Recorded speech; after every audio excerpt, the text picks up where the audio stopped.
What's that? The Witch King got you down? Or is it the theater level in Rainbow Six? Or, I know, you're all hung up on Castlevania Portrait of Ruin. Well, whatever it is, I'm here to help. The doctor is in and Cheat is open for business.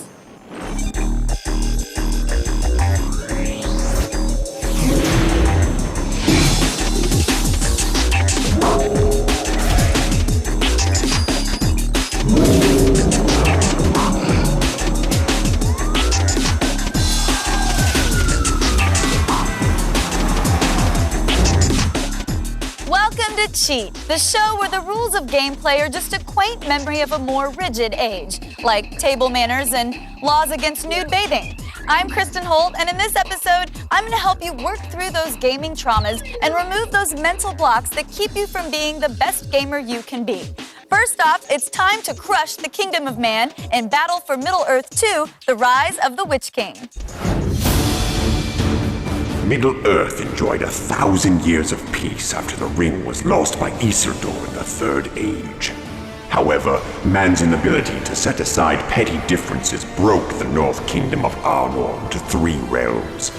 During the tenure of the 8th King, evil began to spawn in the frozen lands of Angmar. A sorcerer with great power has risen, his only motive to destroy the Kingdom of Men. The Rise of the Witch King lets you control the side of evil for a change. You follow the Witch King's rise to power and his conquest of the North Kingdom. What are you doing in my VO booth? I was just trying to add some gravitas. Whatever. The last battle puts you against the city of Fornost. All that stands in your way are the barriers of this capital and the citadel, which represents the symbol for all mankind. Start off by sacrificing all of your forces in order to protect your heroes. This will be the result of all attempts to enter our city. The Witch King will ride in with reinforcements, which will force the humans to withdraw. Use your stone throwers to destroy the enemy farms on the outside, as well as the towers on the town walls. Construct a few mills for resources and a Hall of the Kings for troop support. Get ready to build. Start building battle towers to the left and right side of your camp in order to protect the mills. Be sure to upgrade the Hall of Kings in order to produce Dark Rangers. The humans will constantly attack your mills, so keep an eye out. Put up a dark iron forge to create more troll stone throwers, as they'll come in handy later on. The city is enormous, and cutting through the center is not an option here because a huge force awaits to dismember you.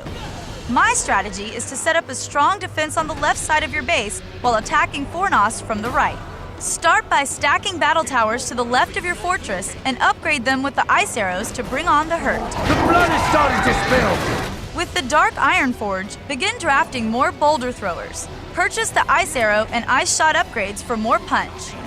Begin creating Dark Rangers and freezing their arrows. In order to claim victory, you'll need to inflict damage from afar. Running head-to-head is not the smartest thing to do because they outnumber you. Upgraded Ranger arrows and stone throwers should do the trick. We're done with that one. Gather up all your heroes and troops and head to the right. The ice shot and its massive damage should take out the city's towers and catapults. Move in and begin destroying all the structures around you and collect the treasure chests for more resources. Be sure to keep pumping out more reinforcements and summon orcs whenever needed. Call on the wolf to destroy all that stands in your way and paint the town red. With the blood of the humans, of course. Push forward all the way to the top right of the city and clear out the area. Blast through the gates and prepare for man's last stand. They'll send everything at you. The fell wind power will blow the riders away, and the frozen land will increase damage and armor. Summon anything you can to fend off the attack and keep her steady. Distract the main forces and spawn 2 mountain giants next to the citadel. Have them hurl boulders at the citadel as you destroy the human forces. With everybody busy focusing on your units, these guys will be able to crush the Fornost Sanctuary and take you to victory. Victorious. Evil has prevailed. The Witch King's malice has spread through the lands of Arnor, and the return of Sauron is inevitable. Security, can you get him out of here? Who was that guy anyways? Doesn't he know that I'm the host of this show? Whatever. We're going to Vegas next in Tom Clancy's Rainbow Six. Vegas isn't just about the glitz and glamour, or gunfights on Fremont Street. Patrons can easily enjoy the city's arts and culture. That's why we're helping you break into Le Theater de Dante. As you walk through the halls to the entrance of the theater, stay extra quiet. Throw on your silencers. Tangos are just behind the doors. But don't get ahead of yourself and burst through those doors. There's a legion of terrorists waiting for you. Listen to General Holt and take the high ground. Once upstairs, take care of the roaming patrol. Try not to alert the terrorists downstairs. Go. You're now set up for a surprise attack. Line up your squad against the railing quietly. Once they're established, let the bullets fly. As your team is engaging the enemy, take position at the top of the stairs to prevent anyone from flanking you. Once secured, reposition your team closer along the rails as they continue to trade rounds with the enemy. While the terrorists are still preoccupied with your team, move downstairs and flank them. Hide along the steps and start picking off unguarded tangos. They'll never see it coming. Once you've cleared the area, it's time to move on to the big stage. Keep your silencers on as you move up the stairs and stay quiet. Shh, there are tangos at the top of the steps. Now, set your men to return fire only and send them to the top. Once they're established, let their weapons fly. Everyone loves a sneak attack. Each floor has a patrol, so let's start from the top. Once you've arrived, there are 2 enemies to look out for, the floor patrol and the gunner across the way. Position your men so they can cover you and take out the patrol. Time to bring out your long-range skills and drop that gunner. Once you've taken care of those 2 bozos, continue eliminating all the floor patrols before you tackle the orchestra seating. After clearing the patrols, stay on the 2nd floor and avoid alarming the terrorists below you. Position your men so they have a clean shot at everyone. Then, let their weapons free as they pick off anyone standing in the middle. Head left near the turret and take out anyone who tries to man the gun. After clearing the orchestra seating, head downstairs. But don't open those doors just yet. Reinforcement has arrived. Now, head back upstairs to higher ground and pump those tangos full of bullets. Once you've eliminated everyone, proceed through the seats and into the backstage area. Here you'll encounter another tango, but it's nothing 3 guys can't easily take care of. Another bad guy. However, the next tango is just a tad trickier. Nah, who am I kidding? Throw in a smoke grenade and send the boys in. That's right now. Now you're set for the big stage. Singing Fat Lady not included. You're making excellent progress. I knew you had it in you. Get ready to face down those self-defeating patterns you learned in Elebits and Castlevania later in the show. But first, you're more than a man in funny red shoes, and it's not easy to be you. So check out this quick cheat for Superman Returns. Flying around at the speed of sound in tights would leave anyone out of breath. And if your name happens to be Superman, it might just drain your heat vision too.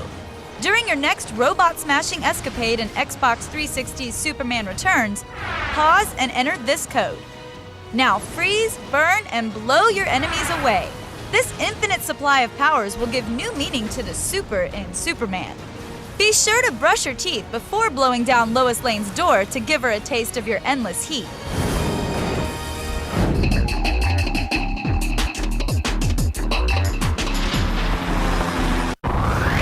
You're in G4's video game mashup. Now, cheat. Tonight on Attack of the Show, Apple claims that the future of TV is here. But is it just another DRM-based waste of time? The Loop answers. And the warehouse is open for business, and Lil Will's got badass big screens at discount rates. It's Attack of the Show, tonight at 7 and 11 p.m. Eastern.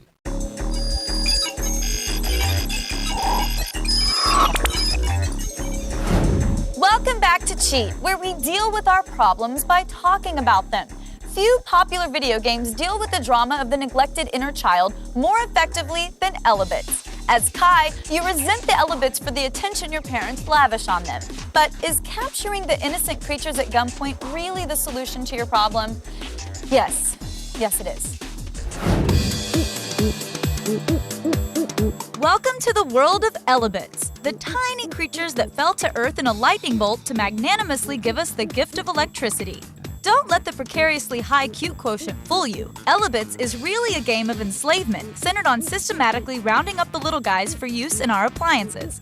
This may seem cruel, but would you give up the warm glow of the tube for the benefit of a few diminutive space blobs? I think not. Plus, we graciously provide room and board in exchange for their freedom. So join Zap Happy Kai on his adventures into uncharted frontiers of childish obnoxiousness. And if there were no Elebits, Mom and Dad would take me out to an amusement park or something, right? You heard him. The Elebits must pay for this boy's ponyless childhood. And the most efficient way to eliminate that foul race is with the rare items you can access after the third boss, the Land Elebit. This guy's an overgrown Elebit with body issues. The Land Elebit has 3 flavors of attack. He'll throw a fit and smash the ground to create an avalanche of Christmas ornaments that hatch into enemies. Make sure to crack as many festive Yuletide balls as possible and zap the bits that emerge successfully before you turn your full attention back to the main event. His second attack involves concentrating energy into a massive fireball that he'll fling in your direction like so much poo. Luckily, it's a relatively slow-moving ball of fire and brimstone, and you can easily dodge it or use the tree for cover. The only way you can hurt this guy is to spring your trap when he's flat on his face. Dodge him as he chases you around the Christmas tree and he'll trip. Your cue to levitate and smash him into the ground. Body slam him enough and he'll finally disintegrate into a bevy of adorably non-threatening lumps of fat. Defeating the Land Elebit will inspire your dad to drop the tip that your capture gun's strength can be amplified with the simple flip of a switch. Now you can lift heavier things. This conveniently overlooked detail allows you to return to some familiar territory and access previously unreachable goodies. In Mission 3, you can find the fixed radar unit in the cubbyhole above the closet in Kai's parents' room. With it, you'll never be at a loss in your quest to find Elebits. The ever-useful repair unit hides behind the piano in Mission 6. It'll take some judicious Elebit collecting to work up to the level 5 gun strength that you'll need to move the massive Yamaha. The hard work pays off with an item that gives you a second round of gun durability after the first is spent. The camouflage unit is in one of the big wooden storage cases to the left side of the house in Mission 11. Now those nasty spiked Elebits will have a tough time finding their way to your capture gun. The item boost unit lives in the second to last window above the shop on the west side of Mission 18's amusement park. Now you'll have a luxurious minute to use items before they run out. Finally, the capture range expansion item is on top of a chocolate wall behind a candy house in Mission 20. With this little item, you'll be picking up Elebit microns in no time. With these power-ups, you'll be fully prepared to end the Elebit's misguided attempt at freedom. This game makes the systematic enslavement of adorable aliens even more fun than it sounds. To top this feeling, you'll have to wait for the Wii's hotly anticipated puppy-kicking sim. Take this episode with you wherever you go. Just visit g4tv.com/podcast for clips of this and your other favorite G4 shows. Stay tuned, we have a lot more healing to do, and you're making such good progress. We'll face colonial uprisings together in 1701 AD when Chi continues. But first, war is heck, if you pardon my French, so you'll be glad you have this quick cheat for Battlefield 2142. Looking for a quick way to rank up in Battlefield 2142? Try laying mines on top of the enemy's Titan. When their Titan shield goes down, launch over and start laying mines like it's your job. If you blow up enough, you might get the Engineer Service Award, which is worth 500 points. Soldier, you deserve an award. Watch out though, this tactic tends to rub your foes the wrong way. And if you're stealth-like, you can eliminate them too. Don't you just love war?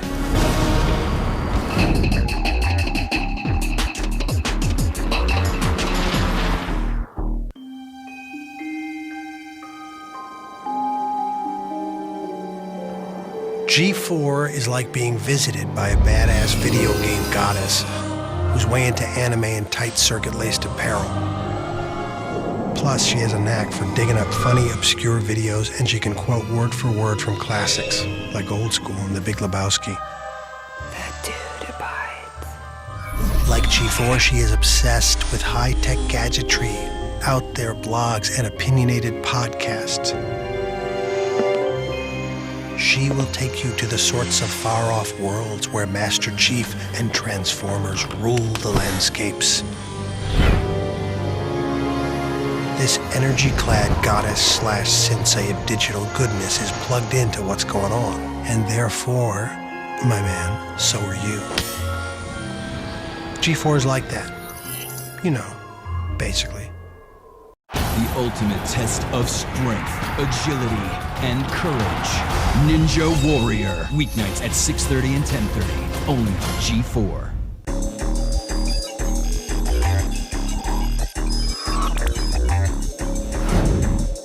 Welcome back to Cheat, where you're well on your way to being the best darn video gamer you can be. If you've always had a hankering to be an 18th century colonial governor in some tropical island, but that inner voice tells you that you're bound to fail, well, listen up. You can tax your settlers and build your infrastructure just as well as the next guy. Maybe even better.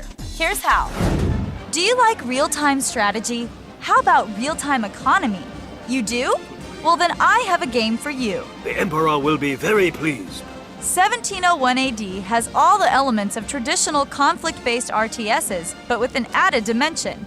The driving force behind this game is not so much warfare, but rather economic domination, which is the key to winning. Did ye inherit some money or something? Build a community, demand tributes from natives or neighboring opponents, survive natural disasters, colonize new lands, battle pirates, and yes, go to war. I don't believe it would be worth our while. Successfully navigating a game can be a challenge, so here's a few pointers on how to set yourself up for success. Our settlement is something to see. First, organize your settlement. Take note of where your resources are. You may not be using them right away, but you will, so plan accordingly. Lay down road patterns that make sense. Allow yourself as much space as possible. Keep your housing settlements well spaced so that you have room to grow. Remember, the more villagers you have, the more money you'll be able to tax them. Construct the majority of your resources as close to your warehouse as possible. This will make them readily available to your villagers, should you need to expand at a moment's notice. Do not build an additional warehouse until you absolutely positively need to. Extra warehouses may expand territory, but they also cost extra money, and you'll need to have double your current population to advance your colony. So be wise. You are quite a surprise. Just because your village is huge doesn't mean you're more powerful. You're nothing but a laughing stock. See that? And you thought you'd never even get close to building a viable multi-stage production chain. I knew you could do it. We'll be back with more video game therapy right after the break, but first, here's another quick cheat. The sinister company Scum Soda has mutated 40 people into giant monsters with their new soft drink. You know, just like the new Coke did. Now you play as the monsters who are destroying cities all around the world in Nintendo Wii's Rampage Total Destruction. But you don't start with all the monsters at first. And if you're like me, you're not waiting around to get to the good stuff. Entering the 6-digit code unlocks every monster in the game. Now you can go on a rampage and smack the nuts and bolts out of every building in town. Must be a lot of caffeine in that soda.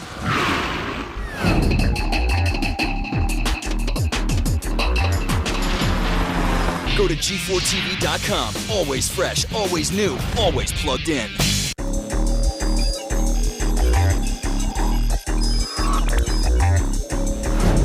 Welcome back to Cheat, where I think we're doing really great work together. So far, you've faced your fears in Lord of the Rings, Elebits, and 1701. Now, are you ready for the scary stuff? You're headed for Castlevania Portrait of Ruin. But don't worry, I'll be right here by your side. Wondering when you're finally gonna get to whip out that vampire killer and crack some demon skulls? Well, in Castlevania Portrait of Ruin for the DS, the path to unlocking one of the game's most powerful weapons actually begins with an act of restraint. But don't worry, we'll help you get this nice guy act over with as quickly and painlessly as possible. After you close the 4 portraits found in the castle, you'll find yourself confronted once again by Bronner's daughters, Stella and Loretta. Your first instinct might be to show those ladies who's boss, but if you've actually read the dialogue in this game, you'll know that these little ladies are actually Eric Lacard's daughters under an evil spell.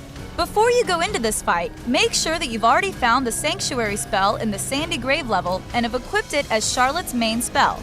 The cast time for this spell is pretty long, and if Charlotte takes any damage or is forced off the screen while she's casting, you'll have to start over. To keep these demonic divas from bothering your pubescent paladin, we suggest equipping Jonathan with the Rose Stem Whip and Stonewall magic.